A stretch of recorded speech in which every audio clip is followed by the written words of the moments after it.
Harish Kumar, working in Nilgiri Society in CBD Belapur, disclosed before the police that he has given a statement about being framed by the chairman and accountant of Nilgiri Society, but no heed is being paid to his complaint as the DO have bribed the authorities and the case has been suppressed.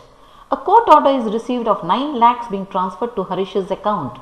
On questioning, Harish disclosed that the DO have opened a fictitious account and it is being operated by the chairman himself, and Harish is not connected to any of the fraudulent activities done by them. The police inspector questioned him regarding about 6 lakhs being transferred in his account in the past and a case being registered against him. Harish accepted it as being a land deal and it has been cleared. He has received a punishment of 2 years behind bars, but in this case he does not have any dealing in it. But Koparkhairane police exposed the Nilgiri Society's manager. The investigating officer gave the details of the case that the culprit had started working in Nilgiri Cooperative Society as a manager from 2 months. He had all the documents of the society, including the fixed deposits. He used the society's letterhead and forged the chairman's signature and encashed the fixed deposits. He opened a bogus account in NKGSB Bank and transferred the premature FDs. Then he made FDs in different banks like in Andhra Bank, deposited 10 lakhs in post office, used 1 lakh to rent a house and kept some cash at home. When the society realized the situation, they registered a case of forgery with cheating and got him arrested.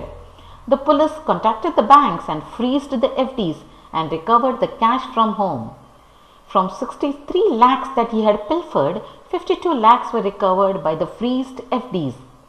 He was put behind bars for 3 months, but after he came out on bail, he again forged the court order and submitted it to the Syndicate Bank and requested them to make his and his wife's account operative and defreeze the FDs. Syndicate Bank did not verify the document, but seeing the court order, released the money. Then he got the FDs premature released and transferred the amount in pension account. On the same day, he withdrew 8,50,000 and for the remaining amount, he used debit card.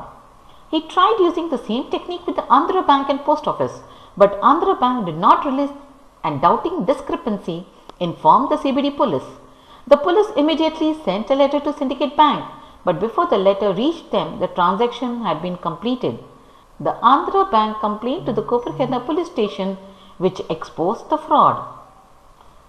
Ranjana Gidnavar from News 1 to 9.